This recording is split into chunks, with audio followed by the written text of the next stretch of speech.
Bismillahirrahmanirrahim. Assalamualaikum warahmatullahi wabarakatuh. Alhamdulillah.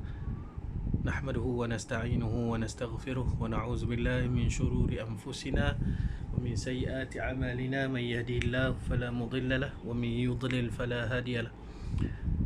Amma ba'du. Kepada semua pelajar yang saya kasihi sekalian, alhamdulillah kita masih lagi ada peluang untuk kita bertemu meneruskan pembelajaran kita yang tertangguh hampir seminggu disebabkan perintah berkurung yang masih lagi berlangsung sekarang. Jadi pada hari ini Ustaz nak mengambil peluang untuk membawakan penerangan tentang tajuk Al-Jumlah Al-Ismiyah. Al-Jumlatu Al-Ismiyah. Al-Jumlatul Ismiyah, Al-Jumlah itu sendiri bermaksud ayat. Dalam bahasa Arab, Al-Jumlah ayat. Dan sebelum ini, pada kelas-kelas yang sebelum kita balik kampung sebelum ni, di dalam kelas Ustaz ada menerangkan tentang apakah yang dimaksudkan dengan perkataan. Dalam bahasa Arab, perkataan disebut sebagai Al-Kalimah. Al-Kalimah di dalam bahasa Arab ada 3 jenis Al-Kalimah, ataupun ada 3 jenis perkataan. Yang pertama, kata nama, kita namakan sebagai ismun. Ismun. Kedua, kata kerja, kita namai dia dengan fa'lun. Kemudian kata sendi, kata hubung, kita namakan dia sebagai harfun. Jadi Ustaz pernah sebutkan sebelum ni, kenapakah kita perlu kenal Al-Kalimah, perkataan?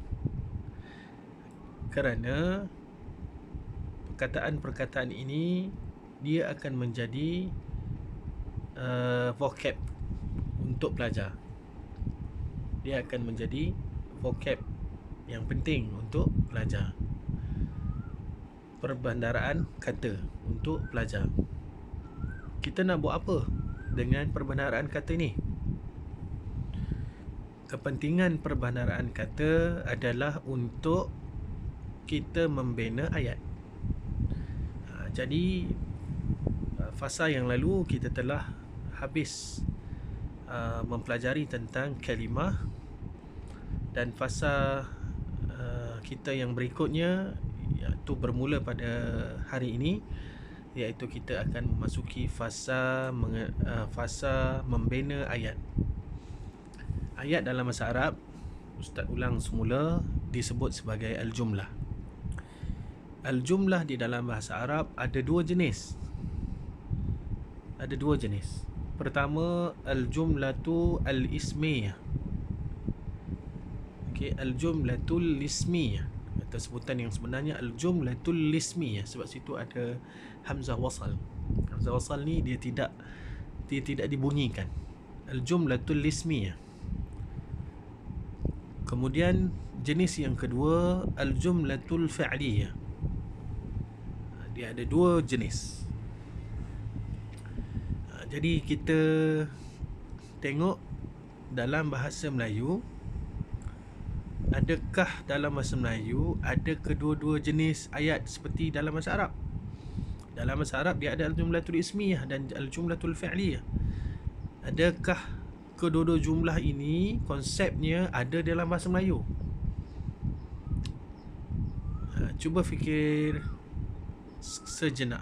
Okey, cuba jawab soalan Ustaz ni dulu. Adakah, saya Ustaz ulang balik, adakah konsep Al-Jumlatul Ismiyah dan Al-Jumlatul Fi'liyah ada di dalam bahasa Melayu? Jawapannya, dalam bahasa Melayu dia tidak ada konsep Al-Jumlatul Fi'liyah. Kenapa? Kerana secara ringkasnya al-jumlatul fi'liyah ayatnya bermula dengan kata kerja. Kalau dalam bahasa Melayu ayatnya bermula dengan kata nama. Jika dia bermula dengan kata nama, maka kita lihat kaedahnya hampir sama dengan al-jumlatul ismiyah. Jumlatul ismiyah dia tidak dimulai dengan kata kerja. Kita tidak pernah kata pergi Muhammad ke sekolah. Kita tidak kata begitu. Sebaliknya kita katakan bagaimana? Kita kata nama letak di depan dulu. Kita kata Muhammad pergi ke sekolah. Itu yang berlaku kaedah yang ada di dalam bahasa Melayu. Baik, kita teruskan dengan al-jumlatul ismiyah.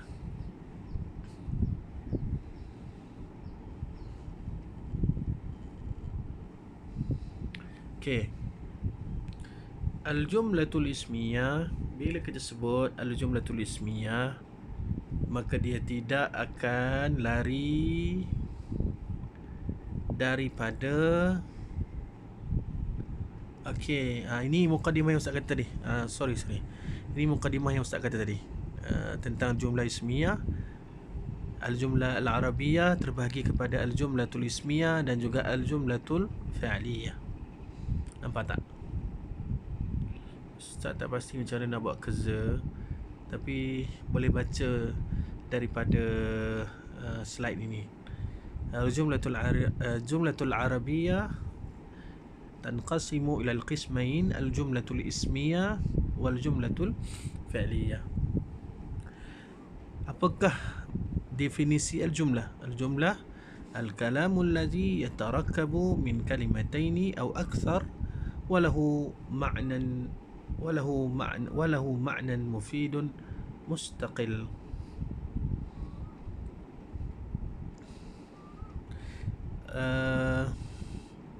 Ayat ialah perkataan ataupun ungkapan ayat yang tergabung di dalamnya paling kurang dua perkataan. Atau akthar, atau lebih. Dia minima dua perkataan. Walahu ma'na mufid, dan dia mempunyai ayat itu memberikan maksud yang sempurna. Ayat itu memberikan maksud yang sempurna dan lengkap. Mustaqil ni maksudnya setiap satu perkataan yang ada dekat situ di dalam ayat itu mempunyai makna yang tersendiri. Itu dari sudut definisi. Kita pergi poin yang berikutnya. Wal jumlatul arabiyyah naw'an, jumlah ismiyah wa jumlah fi'liyah. Jumlatun ismiyatun wa jumlatun fi'liyatun. Kita pergi pada yang berikutnya. Al-jumlatul ismiyah, apakah dia jumlah ismiyah? Iaitu jumlatun mabdu'atun bismi bad'an asilan, mithlu Muhammadun talibun, kana Muhammadun taliban, inna Muhammadan talibun. Jumlah ismiyah ialah ayat yang bermula dengan isim bad'an asilan. Ataupun yang mudahnya kita kata ayat yang bermula dengan isim, seperti Muhammadun talibun. Muhammad talib, pelajar. Kalau kita tengok di dalam bahasa Melayu, kita tak boleh kata Muhammad pelajar. Jadi macam mana kita nak cantikkan lagi ayat itu supaya dia ayat itu ada nampak subjek dan predikat? Kita kena letakkan ialah. Muhammad Muhammadun talibun. Muhammad ialah seorang pelajar. Faham tak? Kalau tak faham nanti boleh tanya ya. Okey. Kemudian contoh yang kedua, kana Muhammadun taliban, inna Muhammadan talibun. Dua contoh ini dalam bab kana wa akhwatuha, inna wa akhwatuha. Pada pandangan ustaz, dua tajuk ini perlu ustaz tangguhkan dulu, sebab ustaz tak nak antum kehilangan fokus untuk memahami asas kepada jumlah al-ismiyah. Okey, kana Muhammadun taliban, inna Muhammadan taliban, Muhammadan talibun. Yang ini ustaz akan ajar kemudian insya-Allah. Kalau ustaz lupa tolong ingatkan ya. Okey. Okey, kita dah pun mencapai 11 minit ya. 11 minit. Jadi ustaz merancang untuk setiap kali 15 minit